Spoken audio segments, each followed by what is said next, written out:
Order. We begin with the Pledge of Allegiance. Pledge allegiance to the flag of the United States of America and to the republic for which it stands, one nation, under God, indivisible, with liberty and justice for all.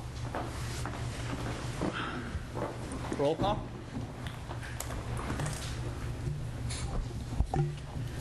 Commissioner Bergman. Present. Commissioner Marsters. Present. Commissioner Harper Pedersen. Present. Vice Chair Gutierrez is absent tonight. And Chair Silberman. Present. So the next item up is public comment. Public comment is limited to items not on the agenda. Does anyone have public comment on an item that is not on the agenda? Seeing none. The minutes. Has everyone had an opportunity to review the minutes? Does anyone have any changes to the minutes?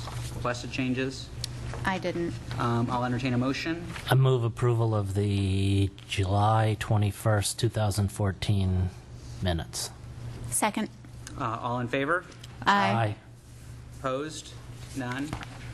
All right. Public hearing. The procedure for the public hearing. Staff will present a report on the history, physical features, etc. on the application, followed with the staff's recommendations. The applicant will make a presentation. Thereafter, interested members of the community may speak on the proposal. When all interested parties have had an opportunity to be heard, the hearing will be closed and no further discussion from the floor can be held. The Commission will then consider the evidence and make its recommendation. If you challenge a public hearing item in court, you may be limited to raising only those issues you or someone else raised at the public hearing described in this notice, the public notice, or in written correspondence delivered to the city at or prior to the public meeting. Speakers should fill out a speaker's form if they'd like to, found by the door, and hand it to the recording secretary prior to addressing the Commission. The speakers should come up to the microphone to speak since the meeting is being recorded. This will assist staff in preparing the minutes. The first item is 1532 School Street. Good evening, Planning Commissioners. My name is Jill Lewis, and I'm presenting to you this evening the request for design review approval for a 65 square foot addition that is within the required stream setback. The 5,475 square foot site is located on the north side of School Street between Chestnut Street to the west and Elm Street to the east. Pulgus Creek runs across the rear of the property.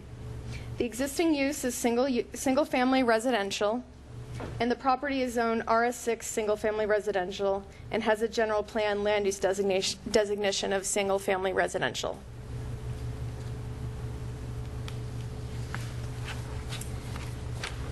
The total square footage of the addition is 349.5 square feet. This square footage is split between 284.5 square feet added on to the front left corner of the house to facilitate the creation of a covered porch, foyer, reconfigured master suite and half bath, and 65 square feet in the rear, and the purpose is to bump out the dining room to be aligned with the rear wall of the kitchen. Total residence square footage will be 2,231 square feet, which is below the 3,000 square foot floor area threshold, so review would normally be done at staff level for a project of this size. Because the applicant is requesting a stream setback exception, the project is elevated to the Planning Commission for review. To construct the addition at the rear of the property, the applicant is requesting consideration of a 13-foot setback from top of Creek Bank, which matches a portion of the existing rear house wall. An existing deck extends beyond the top of Creek Bank across much of the rear of the property. This is a view of Pulgus Creek, looking both west and east from the subject property. The 65 square foot infill addition will be to the left of the kitchen, which is on the right of this photo. The wall of the kitchen will be extended straight across to create a larger dining room. As you can see, the existing deck already protrudes into the existing creek setback.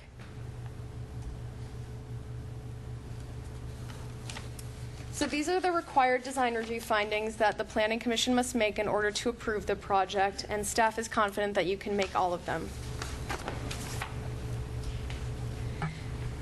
And this would be a recommendation that you grant design review approval to allow for the construction of addition 13 feet from the top of Creek Bank and within the required stream setback at 1532 School Street. And here's the formal motion should you choose to make it, and at this time I'm available to answer any questions you may have of me. Does anybody have any questions for staff? Just a couple. So I just want to confirm, it didn't look like they were removing any trees or anything. No, I don't believe they are. Okay. And the second issue that I wondered about was how do they go about preventing and making sure that none of the construction material gets into the creek? Well, a condition was added to the approval document. Let me just go there.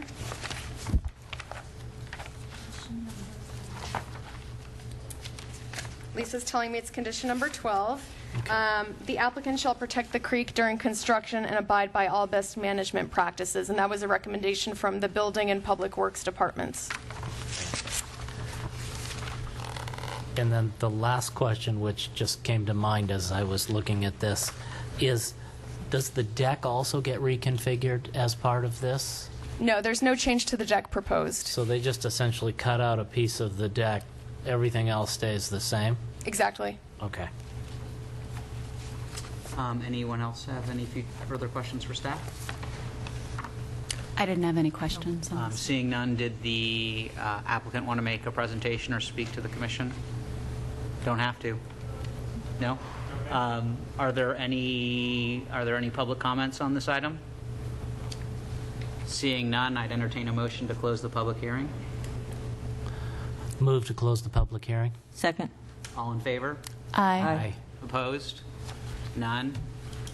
With that, any discussion among the commission?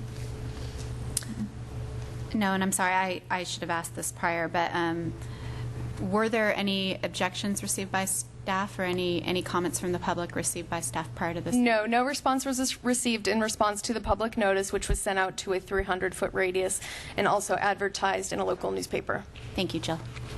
Sorry about the No apologies. order of that. Any other comments from the commission? I'd entertain a motion. I move that the Planning Commission approve the request for, oops, am I on the right one? Yep, I'm sorry. I move that the Planning Commission approve the request for design review approval for 1532 School Street, APN 050-161-020, based on the findings and for the reasons incorporated in the staff report and is conditioned in the code compliance certificate.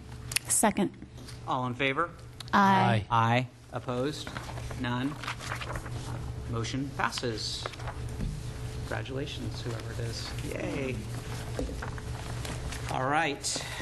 Moving on to item B, 436 Laurel Street.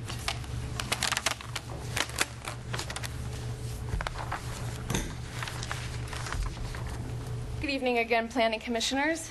My name is Jill Lewis, and I'm presenting the staff report for the consideration of a request for design review, conditional use permit, and tentative map approval associated with the construction of a new 5-unit development at 436 Laurel Street.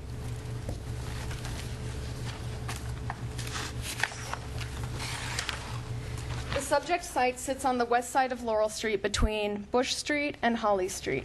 It is a flat 7,011 square foot lot currently developed with a single-family residence, which is proposed to be demolished in between multifamily residential development on either side. Properties in the vicinity are a mix of multifamily, commercial, and a community assembly use directly across the street. The property is owned RM59 multifamily medium density and has a corresponding general plan land use designation of multiple family medium density, which allows up to 59 dwelling units per acre. The applicant requests 3 separate entitlements: design review approval for the proposed structure, a conditional use permit for an exception to a building design standard, and approval of a tentative map. All 3 are subject to review and approval by the Planning Commission. The property located at 436 Laurel Street is listed on the second priority list for historic resources. In order for planning staff to make the determination that this project was ultimately exempt from the provisions of the California Environmental Quality Act, or CEQA, The applicant was required to retain a historical resources consultant to prepare a study for peer review by the city's own historical consultant. After careful analysis, the applicant's qualified expert determined that the structure did not meet the eligibility criteria to be listed on the California Register, and the city retained consultant concurred with the finding based on adequate analysis. So we'll move into the design review phase. At grade level, 9 at-grade covered parking spaces are accessed by a 16-foot wide two-way driveway, including 1 parallel space, along with 4 short-term bike parking spaces, which are out to the front of the building, and 1 long-term bicycle parking stall, which is located more to the rear of the building, right here. It also contains storage, a covered front porch leading to an entry lobby, 2 sets of stairs, and trash and recycling containers. Total ground floor square footage is 4,255 square feet. The second floor and third floors contain 4 dwelling units total, each with 2 bedrooms and 2.5 bathrooms, and measuring between 1,400 and 1,500 square feet apiece. The 4th floor will house the 5th unit, which measures 1,983 square feet in area and contains 2 bedrooms and 3 bathrooms. The architectural style of the structure is Spanish colonial, using integral color stucco painted Eclipse, which you should have had within your packets. On the bulk of the exterior walls, metal-clad wood windows and doors in bronze, stained wood trim and entry doors in oak brown, and wrought iron railings. The roof will be done in Cordova clay tiles in the Franciscan blend color. This style uses a variety of window sizes and types on a single building, providing accents such as wood corbels, tile roofing, and prolific use of balconies. Each unit features balconies and decks, providing both required and open space and optional Juliet balconies on the front, rear, and left side elevation as viewed from Laurel Street looking toward the property. The proposed fencing is not shown on these renderings for clarity's sake. Extensive new landscaping is proposed in a conceptual plan consisting most notably of 3 24-inch box Japanese maples interspersed with star jasmine, Provence lavender, and rosemary throughout the front yard. Rear yard plantings include 6 24-inch box podocarpus, several ferns, and low grassy plantings. Climbing vines are proposed on the right side yard fence, and clumping Buddha's belly bamboo is proposed at the left side yard fence, with the exception of climbing vines, which will screen the parallel parking space at the front of the garage. A fence is proposed around the property in combination with the plantings. None of the trees proposed for removal require a permit to do so, because they're mostly black acacias or fruit trees.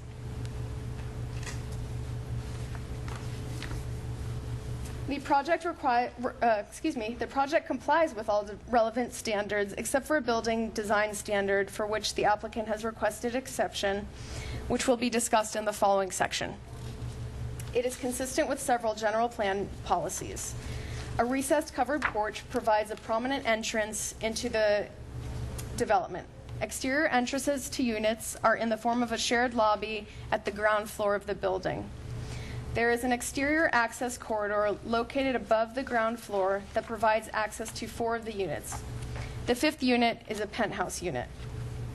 The roof line is broken up into numerous segments so as not to create a large-scale, bulky appearance. To the extent feasible, windows and balconies have been placed to avoid direct sight lines into the neighboring properties. The Planning Division had this project peer-reviewed by a city-retained licensed architect who suggested a few edits. These edits included lengthening of the windows on the front and rear elevations and removal of shutters at these same windows, provision of a recessed entry, and a reduction in mass of the elevator shaft. These are reflected in the most recent set of plans and renderings. So this is the building design standard from which the applicant seeks relief. Transition areas, where new multifamily developments are built adjacent to existing lower-scaled residential development. The facade facing the existing lower-scaled residential development shall be designed to provide architectural relief and interest while also respecting the scale of adjacent neighbors.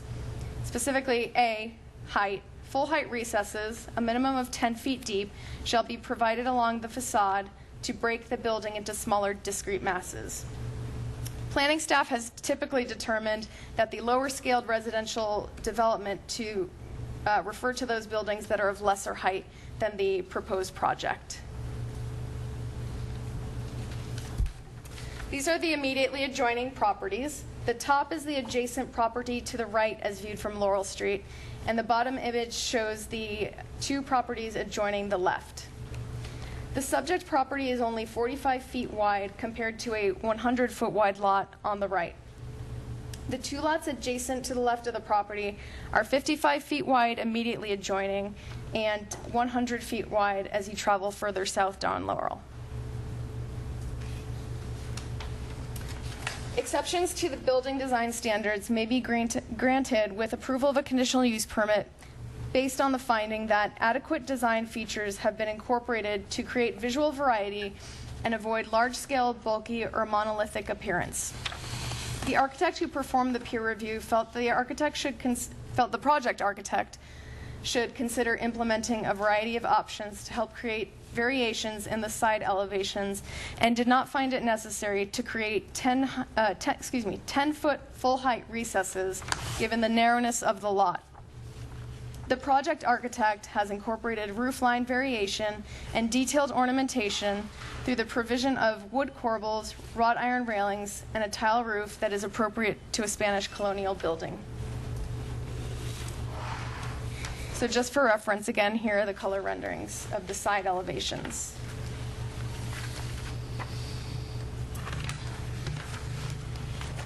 The last request, the applicant has submitted an application for a vesting tentative subdivision map for condominium purposes to subdivide the property into 5 for-sale condominium units.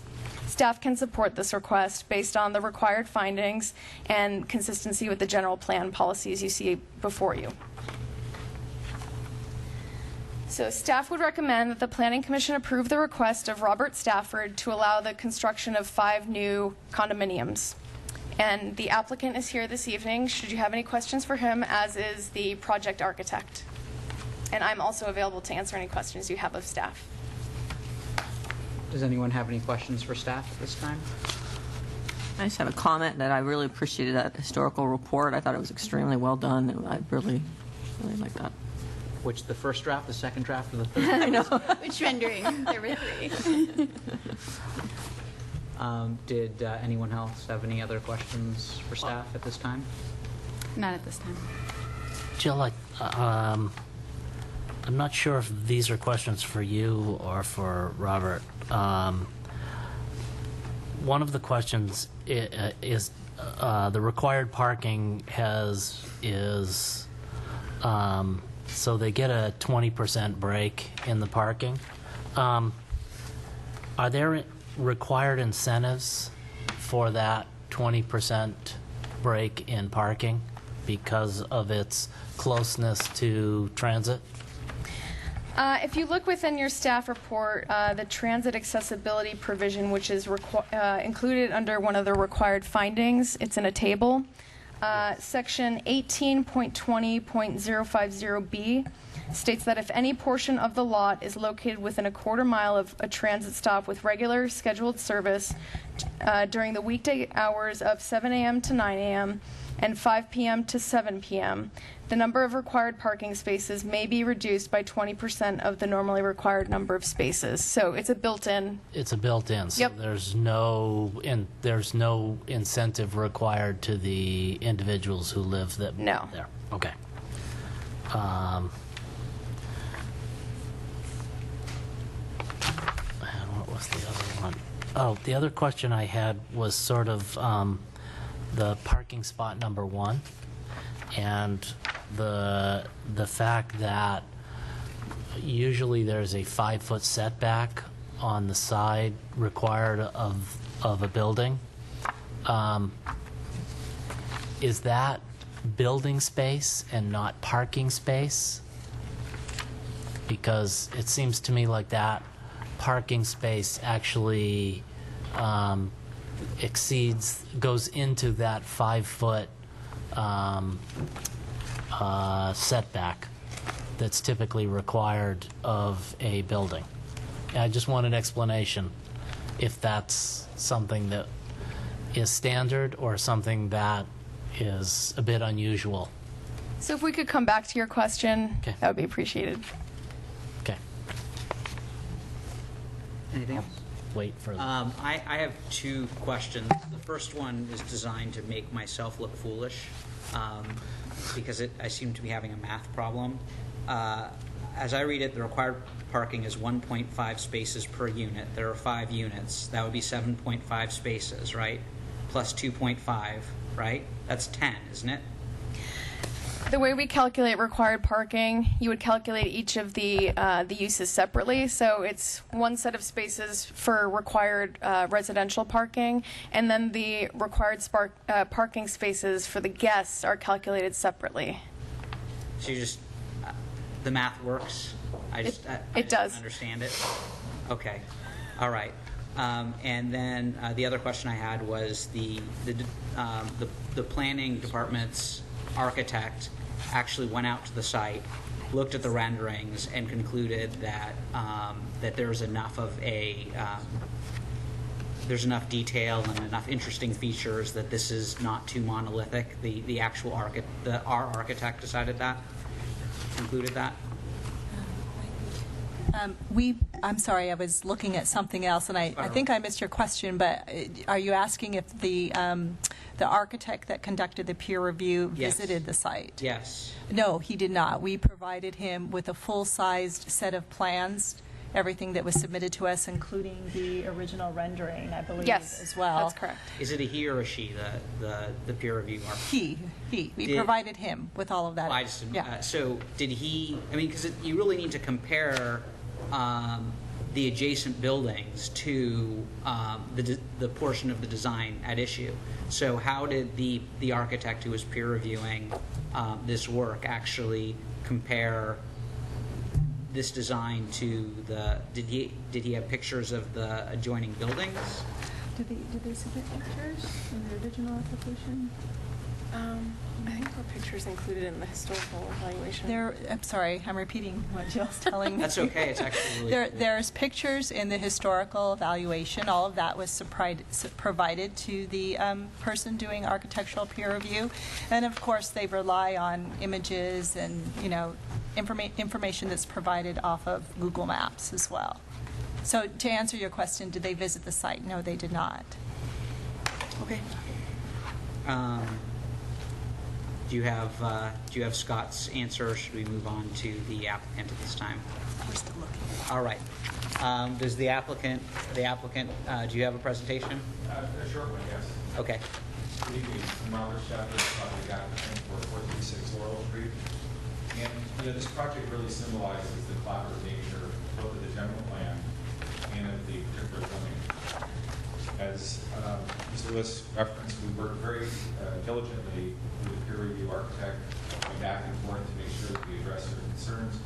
But more importantly, we reached out early on to the adjacent owners and renters to get their feedback. And what you see in the south and north elevations are reflective of that collaborative process with the neighbors and the sensitivity, not just to the front rendering, but the sides. Because the sides in many ways are the front if you live next to them. And we took pains to adjust the position of the windows and decks and the location of recycling to ensure that, for instance, the recycling wasn't immediately right outside the window of the house on the south side. So really the collaboration that exists inside the general plan, when you look at it on a global sort of position, this project is great for TODs, it's good for the town, it's well within the half mile. And on sort of a larger level, we start to get into the sensitivity of the particular zoning. And what we see is, in many cases, we're minimizing the footprint. One thing that you might not be able to tell us, we actually do have upper floor setbacks of 10 feet, both in the front and the back. So we're in compliance with the 10-foot upper Yeah. floor setbacks, I think the front and back. the 9 And then during the process of the peer review, we brought in the sides. And Yeah. this evening I have Steve Helen here, the architect, that can go into Yeah. greater detail about the responsiveness to the site and to the concerns expressed. We're not maxing out the height. The lot coverage is 5% below what we can do. Floor area ratio is below the maximum. We exceed open space. And also the landscape went to great detail to make sure that this is something just not throwing in a few trees, a few plants, with considerable planning efforts to ensure that there's good screenage, so that they feel that they still have their sense of privacy. But when you really step back, you can see that this project really exemplifies sort of the collaborative room that we have now in San Carlos. We reached out to the general plan, to the zoning, to the neighbors, and the staff to ensure that there's compliance. So I have a question. On this, it says figure 4, 436 Laurel, and it's pointing, and this rendering here, and it's pointing to 436 Laurel. Now, I'm assuming that this facade is actually what's on Laurel, and this is the side, or is this actually all on Laurel? What's funny is I don't see the front elevation in front of you. Do No, we, you have the front elevation? Bring it up on the screen. That's the best you'll get. Yeah, so I think that's, okay. Okay, so it is. Yeah. So that front, that skinny, that is actually the front elevation. And this is the side that's going to be next to this gray building here, right? Okay, so it's, okay. All right, thank you. And I think they have the artist rendering that shows the front elevation. Yeah. A little bit outdated. Give you a sense of the depth of Okay. quality. And really looking out to the adjacent apartment right, you can see it's within scale of the multifamily that exists. This parcel is also unique because it's multifamily on all three sides. There's a community service building across the street, the Legion, who are supportive of this project, and then we have commercial going down the street. So it really, from a zoning perspective, in terms of its position, it really is an anomaly. Again, it's surrounded by multifamily on all three sides. Community service across the street, commercial further down the street. It really exemplifies, I think, aside from Civic Hacienda, probably one of the better looking buildings that's going to go up. And we're very pleased with the work that Steve Allen's done in this regard. Does anyone have any questions for the applicant? can you just repeat the statement? You said you were in compliance with the 10-foot side setbacks, but In the front and in the front and the rear. Okay, I was going to say, gosh, that isn't what I read. In the front and the rear. Okay, so it's the side elevations, which I understand. Okay, thank you. Mm-hmm. I'm just going to give you a little bit of a hard time right here.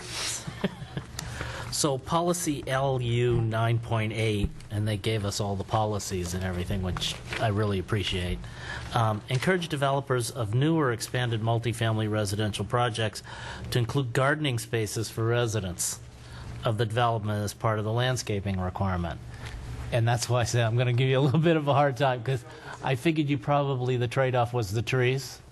You know, the challenge was the balancing act between the screening that's required to soften the appeal of the building and that kind of space. And I think you guys know I started out as a landscape contractor and a gardener, so I know. And it's something I always try to infuse, which is give people the space to work the dirt. And it may not seem like there's about 80 square feet that someone could carve out, we Planter boxes and that's things the like that. challenge, is wanting to be sensitive to what's around and then wanting to comply with really what's already making that work for us, which is to give folks some space. Any other questions for the applicant?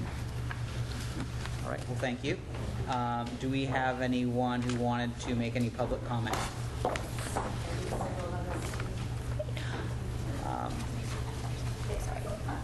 You certainly don't have to if you don't want to, but it makes it easier for the record if you fill out a speaker slip. Fantastic. Can I have that? I'll take it. Wow, so I have a speaker slip for Lori Rose. Would you like to speak? Shannon, can you pass the front back and part of I'm sorry, I'm a little nervous, but So my name is Laurie Rose. My husband and I live right next door at 418 Laurel Street. And I was a little surprised to hear the developer or the proposed person who is proposing this saying that he talked to the neighbors, because I don't know anybody in our building that they spoke with, aside from the contractor coming over several months ago and saying they were going to be taking some samples and that they were proposing this unit.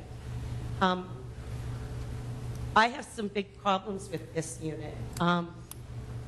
If you look in the neighborhood, there are few even 3-story buildings in our neighborhood, much less 4 stories.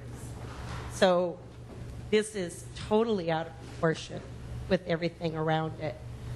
My husband has to park up front because we only have 1 parking space in our building, and parking is always at a premium. At times, he has to pull into the back of our carport area and wait for a space to open up. And that's against the building regulations of our property management. So every time he does that, he takes a chance on getting his car towed. But when there's no places up front or in our area, there's no place to park.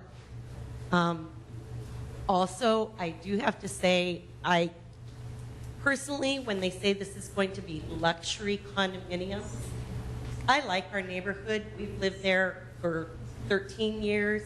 We are not a luxury neighborhood. I'm comfortable there. My husband's comfortable there. I think most of the tenants in that area are comfortable there. But they propose these balconies on both sides of the buildings. They're just going to be looking at the roof of the building to the other side and the side of our building. I guess I don't understand why you have a balcony that looks upon the next door building. I don't know what size of trees they're planning to plant to have this so-called screen. We all know it takes a long time for trees to grow. It's a beautiful backyard next door right now, and I know that maybe we can't halt progress. We can't change, no, it just has to stay a single family dwelling. But there's a beautiful yard with a lot of trees back there, and they're all going to be pulled up and yanked up. And I know none of them are big enough to say, no, you can't do that without permission, or maybe they're not the right kind. But it seemed to be a very disruptive thing that in the long run is not going to provide a lot of benefits to the people in our neighborhood. And yes, it's close to mass transit, but I don't know a lot of people in our area that don't have 2 cars for every apartment. That's why we have such a problem with parking. So, thank you. Thank you. Thank you. Was there anyone else who wanted to provide public comment? Thank you. I have Mariana Malelu. All right.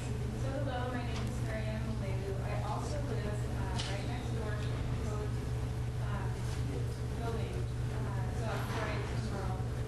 And I'm on the ground floor that is immediately facing where this proposed development is going. My concerns, I mostly echo Lori's concerns about the scale of the building not matching the surrounding neighborhood. I think 4 stories is way too tall considering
So I was just, this is, I guess, a question for staff, Right. although I think I know the answer. In looking at the notice, there's no notice that went to 418. I'm guessing the owner of 418 lives somewhere else, and the notice went to the owner of 418 and not to the actual residents of 418. That is correct. And is that consistent with the notice requirements of the ordinance code? Yes, we require notification of property owners within a 300-foot radius, and it would be up to them. In the interest of full disclosure, I called Lori Rose to let her know of this meeting, so that was how she found out. And these are apartments, the folks who Yes. who live in 418. It's an apartment building. Yeah, if they were condos, they would have been notified because there's unique property owners for each unit.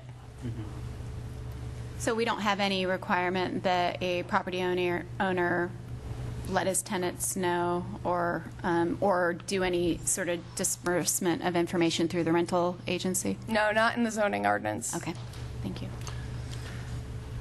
I'm Are there any other folks who want to provide public comment?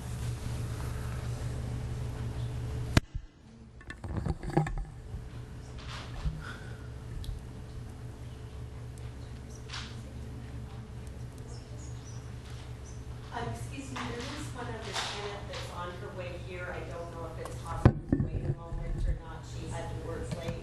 I don't know if. Well, I don't know that we necessarily can wait, but if he or she, Yeah. if she gets here in the next couple of minutes, I imagine the public hearing won't be closed yet. We'll see how it goes.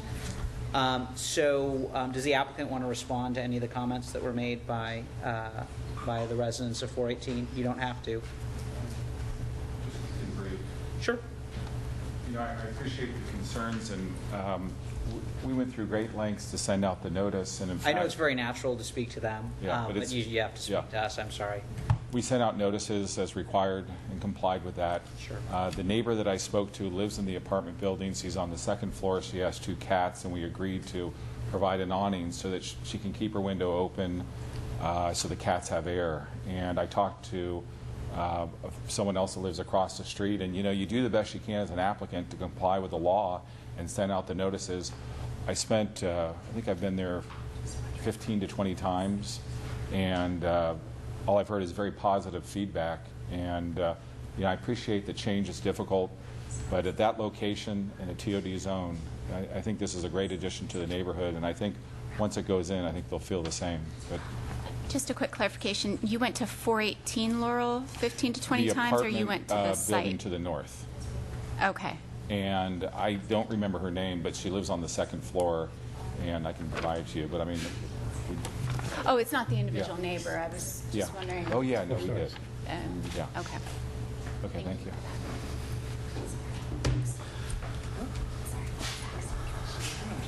sorry, I have a comment. Are we still in public comment? Or? Well, we're still at part of the public hearing. Did you want to make a comment that you wanted to No, respond to? I guess I can wait till we discuss it. Oh, okay. So did we have an answer to Scott's question?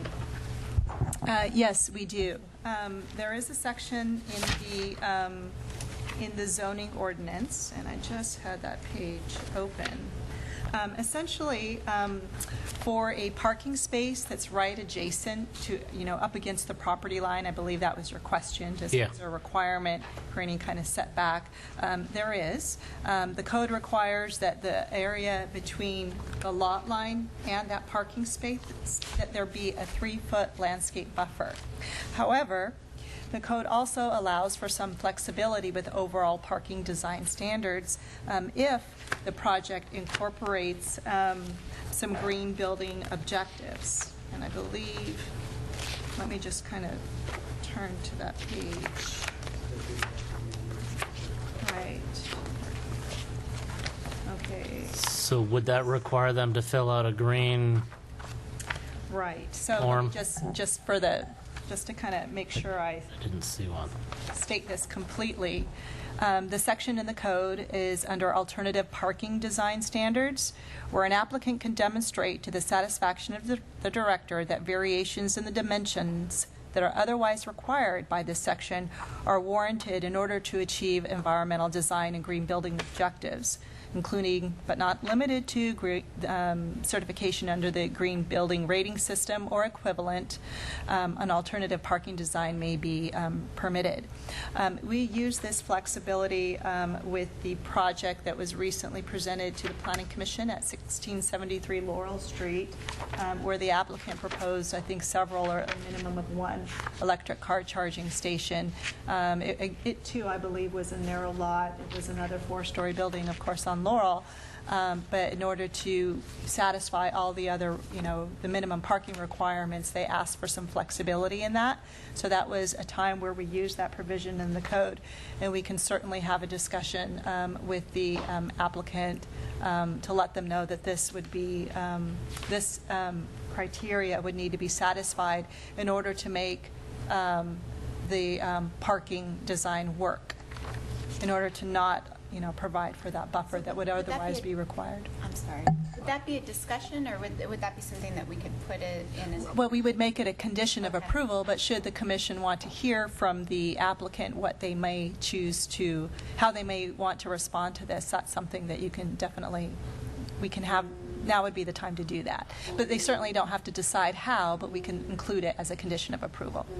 So the alternative would be to provide the 3 feet along the side landscaped, or if it's less than 3 feet, it would have to be some green building additional requirement. Yes, that's correct. Okay.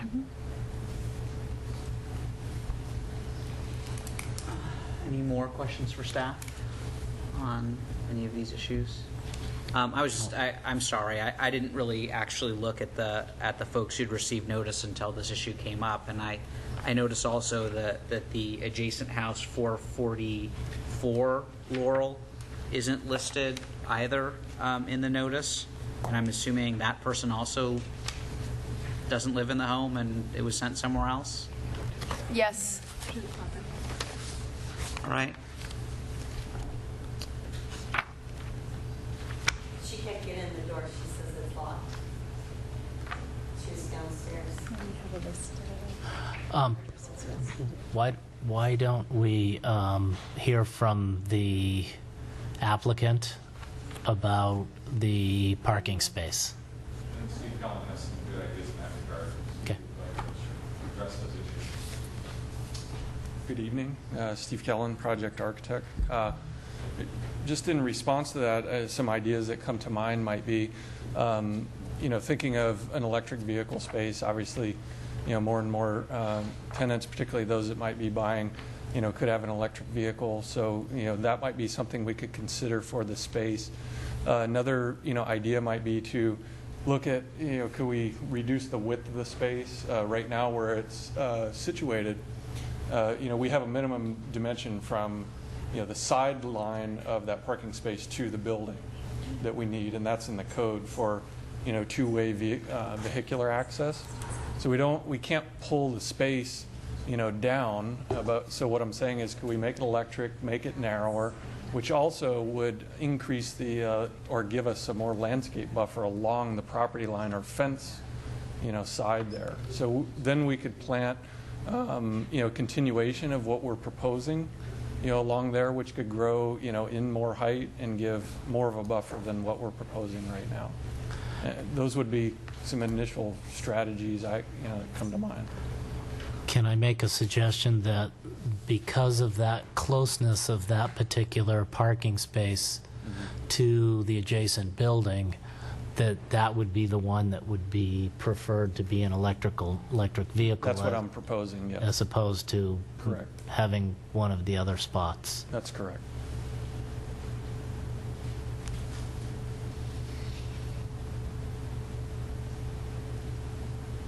Okay. Any more questions for the project architect? I think we have one more item of public comment. That's quite all right. Is your name on there? Yes. Susan Fleming? Yes. So I live, my apartment's right at the place, right there, and I'm going to get, I guess, a lot of dust or something, and so I'm just trying to be concerned with how not to, not get all this dust in my life, because my window's right there. And so I won't be able to open my window for a really long time. You mean because of construction? Yeah.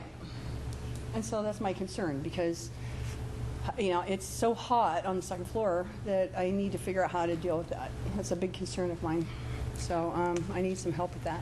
And just to be clear, you're at 418? I am at 418. And my window looks over this pretty yard with all these birds and trees and things right now, and pretty soon it's going to be But regardless of all that, I just want to make sure I can open up my window and not have all this gasoline and things from cars or whatever into my window, or the digging up all the dirt and it's going to go inside my lungs and stuff.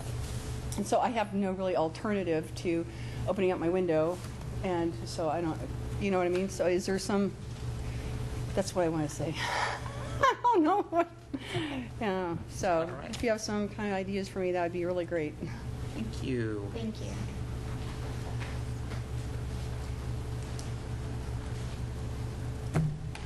All right. Any other questions for staff or for the applicant? No?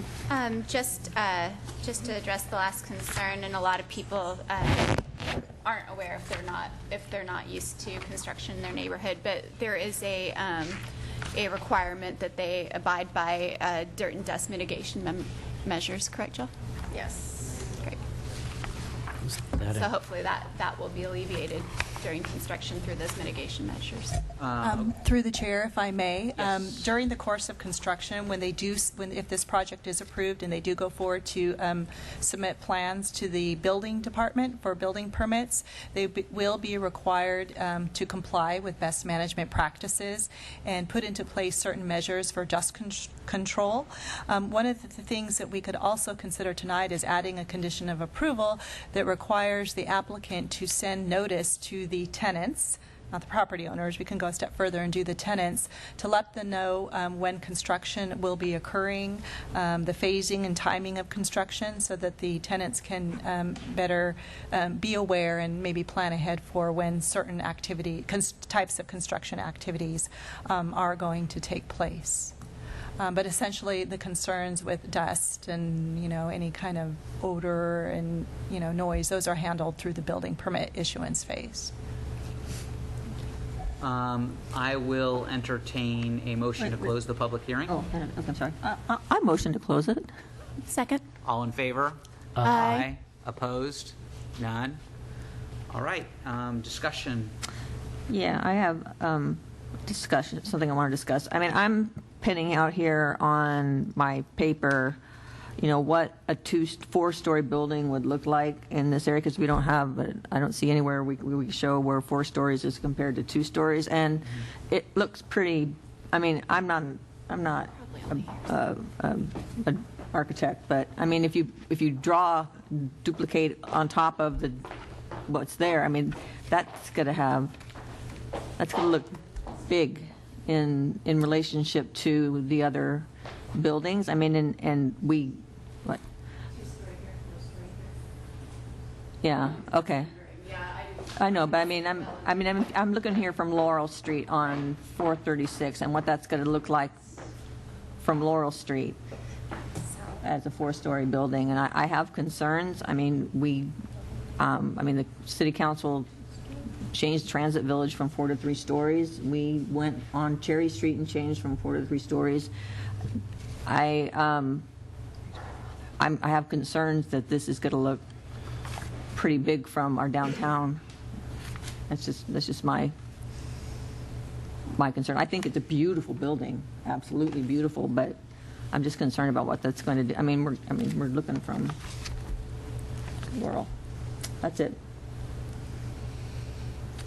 Any other discussion?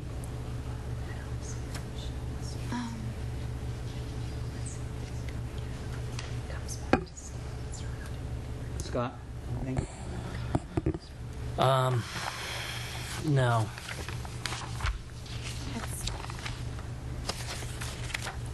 Angela? anything you wanna- Yeah, so I mean, every time, every time we see, of course, a multi-unit building come in or a mixed-use building come in, we have a lot of the same concerns about height and massing, and of course parking, all of which I think are legitimate for the people that live in the area. And yet, my constant concern is that our code clearly allows it, and therefore it clearly complies. In fact, it more than complies. And so while I'm sensitive to, I also do think it'll be beautiful but big in comparison to its surrounding. I don't know that it has the ease of transition that you'd like to see, though I also do know, in thinking of the general plan, that this is kind of the direction Laurel's going to. So, and I know people don't like to hear that necessarily, but that these buildings are what the general plan says it's looking to do, and this complies, like I said, it even over complies, and so that. I struggle with the exact same things. I look at this house and this garden as it currently is, and I think it's gorgeous. It is a gorgeous single-family house with a gorgeous garden. And if I had a choice between living next to this very beautiful multi-unit building or that very beautiful house, I would obviously much rather live next to that very beautiful house. But I'm sort of in the same boat as you in that we have a zoning code. This complies with the zoning code, with the exception of the setback. And I was actually kind of secretly hoping that someone would come and complain about that issue, but no one really had a problem with that. So it makes it very difficult for me not to approve a project that's consistent with the zoning, when the one area where it's not consistent with the zoning, no one's complaining about it. Well, Yeah. The zoning stipulates the maximum, right? It's true. Right. True. That's absolutely true. But then you get to the point of if you're going to have a zoning code that allows 4-story buildings, then you kind of have to ask yourself, where are they ever going to be okay? Is there anywhere that they're ever going to be okay? In which case, if the answer is no, then you need to change the zoning. And I look at this particular location. And compared to the other multi-unit buildings, this one is a much more attractive multi-unit building than the other multi-unit buildings. No offense to those who live in 418. So, that's kind of what I struggle with. But I think without knowing exactly how everyone is feeling about it, I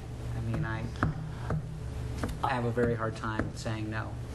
I actually walked around this entire neighborhood, and at first, my first impression when I went in front of the two buildings was on the left was a single-family home, and on the right was a 3-story apartment building. Now, it's actually 2 stories, but it is almost the height of a 3-story building.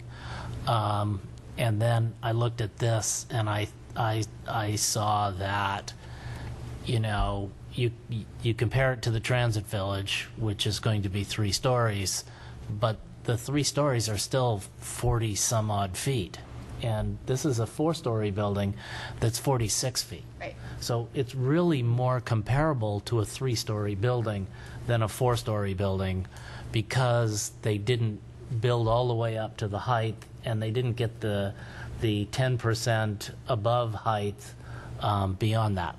Also, when I walked around the block, I noticed that there are, in this particular area, several 3-story buildings. And so I struggled with this, and I actually realized, partly from the applicant and partly from the presenters from 418, that the building next door is actually, I thought it was a single-family home. It's actually a multi-family, multi-story apartment building. which actually extends almost the entire length of the property from looking at the pictures. So yeah, we'd all love to see more gardens and to keep it the way it is. But I kind of looked at it and thought, you know, it looks better than I anticipated it would. I think we all agreed from design review perspective, it's a nice looking building. It's a beautiful building. Yeah, style-wise and in fitting, I think. And you're right, I mean, we're talking about, 48-foot building, 46-foot building? I think it's 46. Right, and they could, our height is 60. I mean, our code lets them go up to 60 if I'm... 50. Oh, I'm sorry. Gosh, where am I at? Okay. Yeah, plus 10%. Right, plus 50 plus 10%. Yeah, it certainly didn't have the massing of a giant 4-story building. It just looks, you know, it's going to look a little bit bigger next to the apartments for a while. But I think that's just the way moving forward happens on our main drag streets in Laurel. All right. Is there that's where I'm landing. any more discussion from? 45 feet 6 inches. Okay. Thank you. Any more discussion from the commission? I have nothing else. I would entertain a motion recognizing that we were considering some modifications related to parking. And was there another one? We want to And noticing? the noticing and the Noticing in a, dirt and dust mitigation.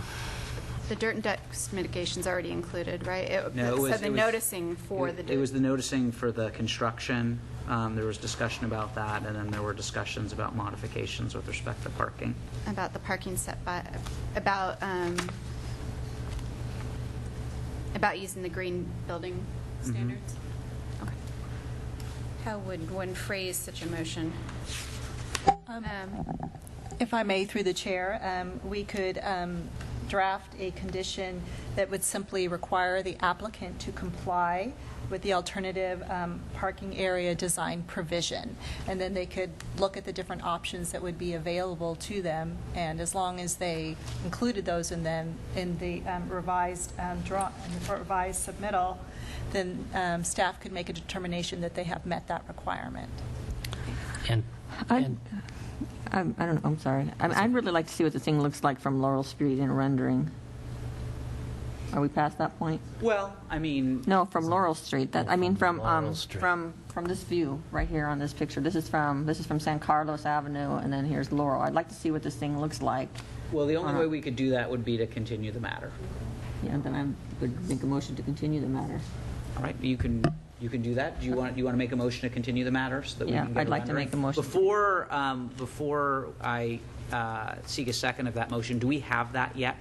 A rendering that shows the From San Carlos Avenue, looking down Laurel? Yes. We do not, but for the sake of discussion, we'd be happy to pull up a Google, street view for you I'm to looking look at right that. now. I think that we have that. I think Ms. Bergman is concerned that it doesn't really give you a sense of what a 45-foot 6-inch building will look from that direction. That's the, yeah. So, May I propose an alternative? well, there's a motion. It could die if no one seconds it. So is there a second for the motion to continue?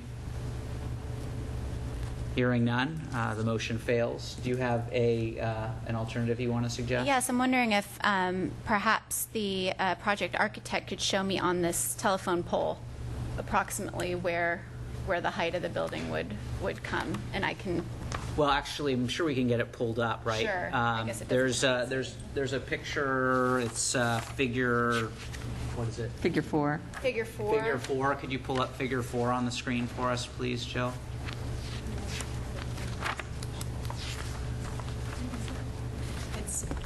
Do we not have it in our presentation? Yeah. It's part of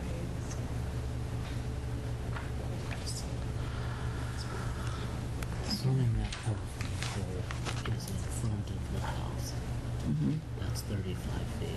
So 45 would be more like here. So Right it would here. be more like this height, but it would be back. A little bit above this light. Yeah. That's more doable. This is scary, but that's. That would be 50 feet, right? 45 or 50 feet right here. Here is 50 feet? No, no. But that, Right here. That would be, it's sort of pulled Yeah. closer to you. Okay. Yeah, I don't know if that would actually be helpful. First of all, I don't know if that architect could, give Could a reasonable, eyeline it? yeah, can give a reasonable estimate, but it, just a point of reference may not be enough Give to them a kind of marker, portray, lay on the screen. kind of get a sense of Give them a marker. Right. of the massing and height that I think the commission is looking for. Okay. But That's okay. It was I mean, just do- an alternative. I don't need it. It won't affect my decision. Do we know the height of the two adjacent buildings? No, but from past experience, my estimation of telephone poles is about 35 feet. Okay? That's not helpful at all, Scott. Well, if you look at the telephone pole that's here, which is probably pretty close to being in front of the property, Uh-huh. and add another third of it, you can get a sense of the height. It would be off our picture. No, this What do you mean? Oh, I'm sorry. Yeah, no, I know what you mean. I was thinking the same thing. I shouldn't, now that I'm the chair, I probably shouldn't utilize humor quite as much as I did in the past. Yeah. But I do, before we make a motion, I did look at the conditions of approval, and I'm not sure where the dirt and dust mitigation falls under there. So I want to make sure that if we do approve this, that within that, we make sure that we address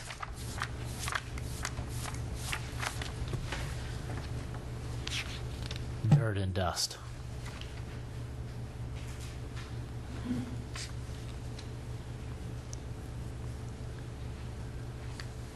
I'm assuming it's part of A.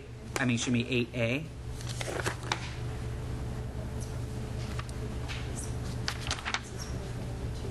Were you Chapter looking at the- 11 CBC. What I would recommend through the chair is we can just add an additional condition to make it absolutely clear, Okay. so that there's no ambiguity. Okay. All righty. So that would make three conditions conditions. Yes, it would. then.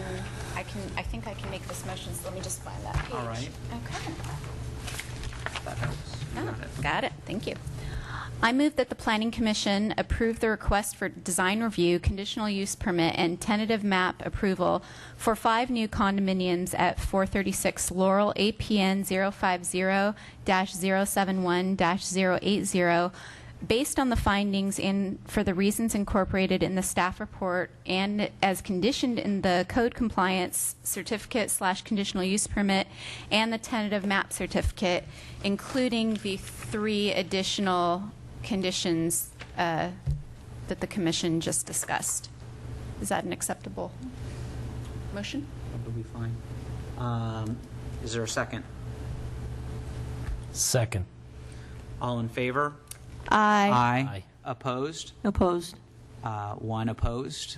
Motion passes 3-1.